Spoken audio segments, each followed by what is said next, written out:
आज की जो चर्चा का प्रमुख विषय है वो गांधी जी के विचारों से संबंधित है। अब पूरे भारतीय स्वतंत्रता आंदोलन के अगर संग्राम को लिया जाए तो उसमें गांधी जी की जो सोच है और उनके जो आध्यात्मिक विचार हैं, राजनीतिक विचार हैं, वो अलग से महत्व रखते हैं। तो जो प्रश्न पूछने की जो बारंबारता है वो इस पॉकेट से बहुत अधिक हो जाती है। और इधर जो है हाल के दिनों में देखा जाता है कि काफ़ी सारे शोध जो है गांधी जी पर हुए और बहुत से शोध जो हैं उनमें हिंसा एवं अहिंसा के जो है मतभेद को भी दिखाते हैं। बहुत लोग इसका समर्थन करते हैं कि गांधी जी ने बाद में हिंसात्मक प्रवृत्तियों को अपनाया। फिर बहुत जगह देखा जाता है कि गांधी जी ने खुद अपने सिद्धांतों का उल्लंघन किया, ऐसी बातें आती है। बहुत बार गांधी जी का ही स्टेटमेंट है कि मैं देश की बालू से भारतीय राष्ट्रीय कांग्रेस से भी बड़ा आंदोलन करूंगा, करो या मरो का नारा है। फिर इसके बाद जो है उनके द्वारा जो है आंदोलन को चलाया जाना और उसकी व्यावहारिकता को नहीं समझना, तो इससे जुड़े जो बहुत से अलग प्रकार के जो प्रश्न आते हैं, तो उस संबंध में यह जो है प्रमुख परिचर्चा है। जैसे एक प्रश्न बराबर आता है कि क्या भारत छोड़ो आंदोलन के दौरान गांधी जी का अहिंसा पर से विश्वास उठ चुका था। तो यह प्रत्यक्ष तौर पर ये बताना चाह रहा था कि गांधी जी खुद जो है हिंसात्मक हो गए, क्योंकि 8 अगस्त 1942 में जब आंदोलन का आह्वान किया गया बम्बई के ग्वालियर टैंक से, तो बाद के दिनों में देखा जा रहा है कि 9 अगस्त से ही बड़े पैमाने पर गिरफ्तारियां हो रही हैं। 14,000 लोग गिरफ्तार हुए, 930 लोग मरे पूरे आंदोलन में, 1600 से अधिक घायल हुए। और इस करो या मरो नारा से जो है लाल बहादुर शास्त्री जी ने कहा कि मरो नहीं मारो। तो इस प्रकार जो है इसमें दिखता है, यह दृष्टिगोचर होता है कि कहीं यह हिंसात्मक तो नहीं थी। फिर यह स्वतः स्फूर्त भी यह आंदोलन हो गया बिना नेतृत्व से।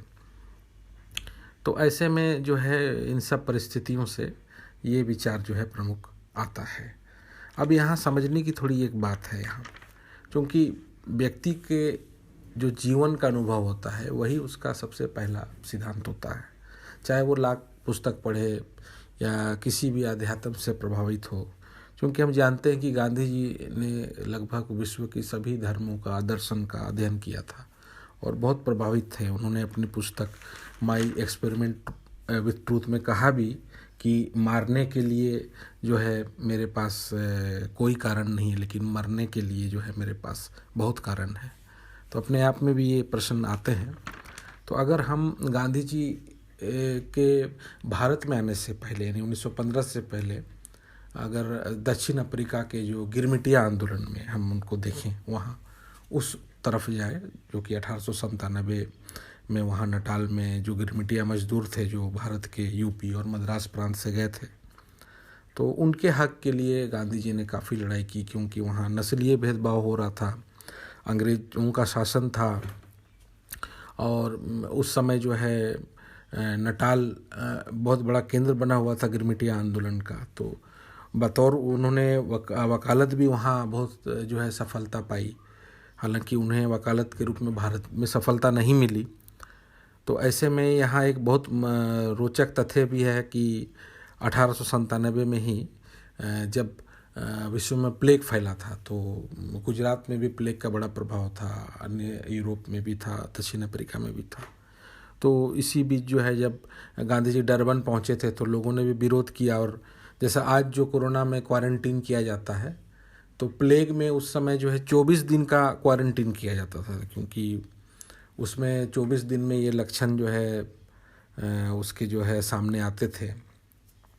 तो ये एक बहुत प्रमुख तथ्य है। तो इस जो 1897 में जब यह आंदोलन नटाल में था, तो यहाँ हिंसा का बहुत जो है प्रत्यक्ष सामना गांधी जी ने किया था। वो इसको नंगी आंखों से देख रहे थे। वहाँ जो नस्लीय भेदभाव हुआ, यानी अंग्रेज़ों को कुछ लोगों ने भड़काकर 6,000 भीड़, जो हिंसक भीड़ थी, उन्होंने गांधी जी पर हमला करवाया था और गांधी जी को बुरी तरह मारा था और वो बेहोश हो गए थे। तो बहुत लोग सोच रहे थे कि नहीं वह जो है मर गए होंगे तो छोड़ दिया। बाद में वो भाग गए अपने जो मित्र थे रुस्तम उनके यहाँ, फिर वहाँ लोगों ने उन्हें छेका। और ये जो प्रसंग है बहुत महत्वपूर्ण है इतिहास में। तो यहाँ देखने को मिलती है कि इस प्रकार के जो अनुभव थे गांधी जी को कि हिंसा से जो है किसी भी प्रकार का जो है सहारा नहीं लिया जा सकता है। उन्होंने एक विचार दिया कि अगर हम आंदोलन को हिंसात्मक करें, क्योंकि इतिहास में उन्होंने बहुत देखा कि अगर आंदोलन बहुत उग्र हो, हिंसात्मक हो, तो उसका दमन भी हिंसा से होता है। तो इस प्रकार से उन्होंने जो है एक नए प्रयोग का राजनीतिक प्रयोग भारत में अहिंसा के रूप में किया। उनका ये भी मानना था कि अगर अंग्रेज विश्व युद्ध की मजबूरी में लगे हैं तो उनका फ़ायदा नहीं उठाया जाए, आंदोलन नहीं चलाया जाए। हालांकि 1942 में आंदोलन शुरू किया गया, लेकिन उन्होंने ये विचार भी दिया था इस संदर्भ में। इससे पहले उन्होंने 39 में व्यक्तिगत सत्याग्रह भी चलाया। तो इससे जुड़े जो बहुत से प्रसंग हैं उनको समझने की आवश्यकता है। तो इसमें जो बड़ी बात यह है कि भारत छोड़ो आंदोलन के दौरान जो तेज़ी से बदलती परिस्थितियों ने भारतीय जनमानस को एकजुट करने के क्रम में महात्मा गांधी ने भारतीयों को जिन पंक्तियों और शब्दों के माध्यम से प्रेरित किया, उनसे अनायास ऐसा लगता प्रतीत होता है कि गांधी जी अब उग्र तरीके से आंदोलन को संचालित करना चाहते थे। यह बात उनके कई समर्थक उनके द्वारा कई बात की गई बातों को तर्क के रूप में प्रस्तुत करते हैं, जैसे करो या मरो।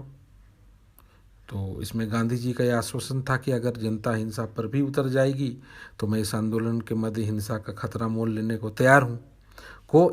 इस बात को आधार बनाकर जो है ये निष्कर्ष कुछ इतिहासकार निकालते हैं कि गांधी जी जो है अहिंसा पर जो है उससे विश्वास उठ चुका था। हालांकि जैसा मैं बता रहा हूँ कि अहिंसा बहुत अपने आप में बहुत व्यापक शब्द है। वो उस आंदोलन का आधार मानना चाहते थे, लेकिन व्यवहारिक रूप में वो जानते थे, इस बात से उनको अनुभव था। आगे भी मैं चर्चा करूँगा कि इस बीच में 1930 में भी बहुत सी ऐसी घटनाएं घटी जिसमें गांधी जी मौन थे, लेकिन उससे यह प्रश्न तो उठता है, अगर इस क्रम में अगर पूछा जाए तो उसको लिखा जा सकता है। यह संभावना व्यक्त किया गया कि लगता है कि गांधी जी का अहिंसा पर से विश्वास उठ चुका है। भारत छोड़ो आंदोलन के दौरान कुछ जगहों पर राष्ट्रवादियों के द्वारा किए गए हिंसक कार्यों को न्यायोचित करार देते हुए यह कहा गया कि यह एक निराशा जनता की स्वाभाविक प्रतिक्रिया है। उपरोक्त पंक्तियों से गांधी जी के विचारों को जानकर यह आश्चर्य होता है कि ये वही गांधी जी थे जिन्होंने 1920 के दशक में होने वाले असहयोग आंदोलन के बीच की गई चौरी चौरा हिंसक वारदात के कारण आंदोलन को वापस लिया था। किंतु इन सबों के बावजूद हम ऐसा नहीं कह सकते हैं कि गांधी जी का हिंसा पर से विश्वास उठ गया। अब गांधी जी एक विचित्र जो है वो अंग्रेज़ों के बीच एक विचित्र समस्या उत्पन्न करते थे। कई बार अंग्रेज़ों को समझ में नहीं आता था कि ये भारत की तरफ से है कि ब्रिटिश की तरफ से। कई बार वो ये बात बोलते थे कि हम आंदोलन को लंबे समय तक नहीं चला सकते हैं, बीच बीच में ब्रेक लेंगे, इससे लोगों में जो है स्फूर्ति आएगी। कभी वो गाजर एवं छड़ी की नीति की बात करते थे। वो कहते थे कि अंग्रेज़ों से जो है छोटे छोटे रूप में जो है समझौता करके मांग को मनवाना है। फिर अचानक जो है आंदोलन चलाते थे, फिर एक नए प्रकार का व्यक्तिगत आंदोलन भी चलाते थे, क्योंकि वो भली बाती जो है भारत के जो मजदूर संघ है और किसान संघ है, व्यापारी संघ है, इन सब की आज़ादी को समझते थे। आज़ादी उनके लिए एक आज़ादी शब्द नहीं था, बल्कि वो सभी लोगों की आज़ादी पर विश्वास करते थे, चाहे वो दलित हों, आदिवासी हों। तो उन्होंने सबकी आकांक्षाओं को समझा और ऐसे करके वो अंग्रेज़ों के बीच बड़ी दुविधा पैदा कर देते थे। अब हमें यह भी ध्यान रखना चाहिए कि जिस गांधी जी ने असहयोग आंदोलन के बीच हुए हिंसक वारदात के दौरान असहयोग आंदोलन को वापस ले लिया, उसी गांधी जी ने सविनय अवज्ञा आंदोलन के बीच 3 हिंसक वारदातों के बीच आंदोलन को वापस नहीं लिया। अब देखिए कि कई बार बात आती है कि जो क्रांतिकारी आंदोलन का जो समय है उससे जो जुड़े नेता हैं उसको क्रांतिकारी आतंकवाद कहना ठीक नहीं है। उसमें गांधी जी मौन होते हैं, उनका समर्थन भी नहीं करते हैं, ये बात है। लेकिन अब यहाँ बहुत रोचक बात है कि जो चटगांव शस्त्रागार कांड हुआ, जिसमें मास्टर सूर्य सेन को जो है 12 जून 1934 को फांसी दे दी गई थी। तो यह आंदोलन जब शस्त्रागार कांड हुआ तो इसमें जो 1930 में कई हिंसात्मक कार्रवाई हुई, कई स्थानों पर बम फेंका गया, जेल जो है वहाँ से लोगों को, कैदियों को छुड़ाने की बात की गई, पटरियाँ भी उड़ाई गई थी और कई जो है गोदामों को, ट्रेजरी को भी लूटा गया था। इस संबंध में जो है पृथ्वीदत्त वाडेलार की भी भूमिका थी। तो इसमें देखा जाता है कि ऐसी हिंसात्मक कार्रवाइयों पर गांधी जी कुछ नहीं बोले, जबकि वो सविनय अवज्ञा आंदोलन के दौरान ही ये घटनाएं हुई 1930 के काल की। उसके बाद हमें देखने को मिलता है कि जो पेशावर में जो बादशाह खान, जो बादशाह खान अब्दुल गफ्फार खान की गिरफ्तारी पर खुदाई खिदमतगार के जो कार्यकर्ता थे, उन्होंने बड़ी हिंसा की, क्योंकि ये खुदाई खिदमतगार एक लाल कुर्ती सेना थी। आप इसमें देखिएगा कि इनकी जो मुख्य मांग थी, जो पाकिस्तान और अफगानिस्तान के बीच जो खैबर पख्तूनवा है, यानी पख्तूनिस्तान जो क्षेत्र है, उसकी मांग के लिए ये लड़ रहे थे और ये बड़े हिंसक तरीके से आंदोलन करते थे। और ये हिंसा बाद में थमी नहीं। 1947 के बाद बादशाह खान ने स्वयं कहा कि हमें जो है गांधी जी ने भेड़ियों के हाथ में दे दिया, जबकि ये आंदोलन सविनय अवज्ञा में बादशाह खान की भूमिका बहुत महत्वपूर्ण थी और कई हिंसा भी हुई थी।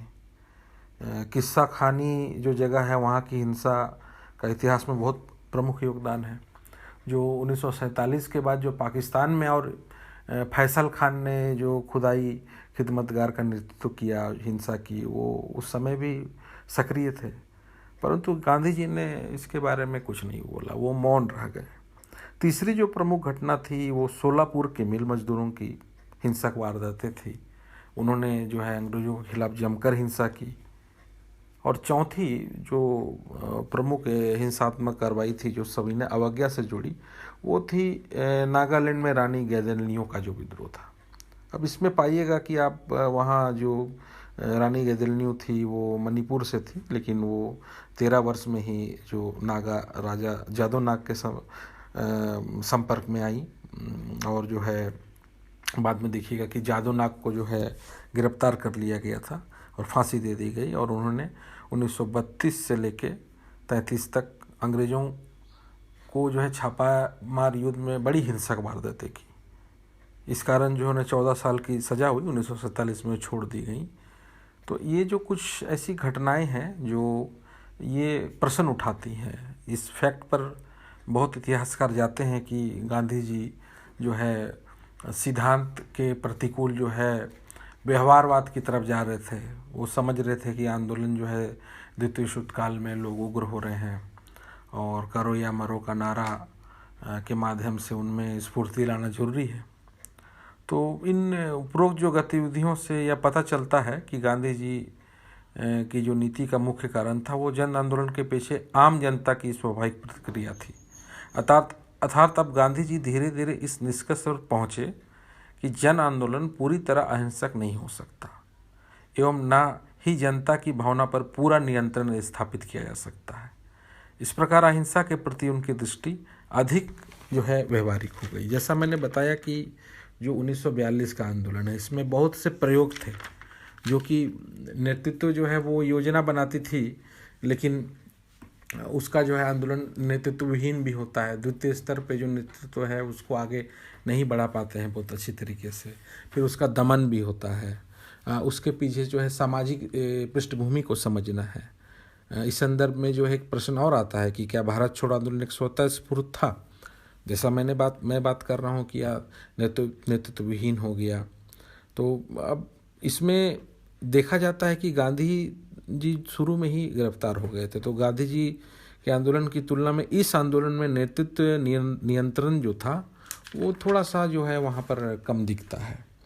और इसे स्वयं कांग्रेस के प्रस्ताव में भी स्पष्ट किया गया कि जो है अगर नेतृत्व समाप्त हो जाए तो जनमानस जो है स्वयं को अपना नेता समझ ले, ये प्रस्ताव भी दिया गया था।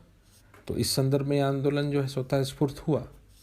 अब द्वितीय विश्व युद्ध के प्रारंभ होने के बाद उपजी परिस्थितियों ने भारतीय राष्ट्रवादियों को असंतुष्ट और आक्रोशित कर दिया गया, क्योंकि वहाँ युद्ध जो है वो प्रजातंत्र की स्थापना के लिए हो रहा था और स्वयं उसका दमन ब्रिटिश कर रहे थे।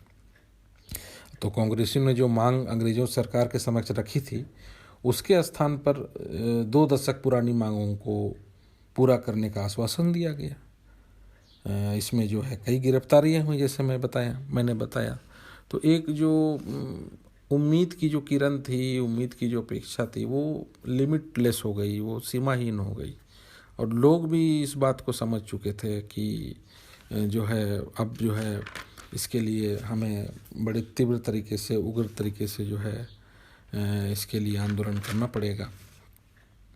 तो इस संदर्भ में अगर उसकी सामाजिक पृष्ठभूमि को देखा जाए, उसकी स्वतः स्फूर्तता को देखा जाए, और जो उस दौरान जो प्रकरण जो हुई घटनाओं को देखा जाए, तो कुल मिला के हम ये कह सकते हैं कि थोड़े इस आंदोलन में जो है वो अहिंसा की जो सैद्धांतिकता थी, वो उसको जो है व्यवहारवाद में जो है उसका प्रतिकूल रूप देखा जा रहा है। व्यवहार में वो चीज़ें हो नहीं रही है।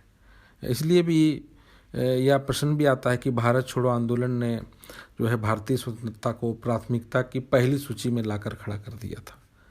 ये प्रश्न भी है, क्योंकि ये जो आंदोलन का जो चरम काल है, इस दौरान ऐसी ऐसी घटनाएं हमें देखने को मिल रही हैं, जैसे समानांतर सरकार का निर्माण हुआ, और भी कुछ जैसे ये हिंसात्मक घटनाएं हैं।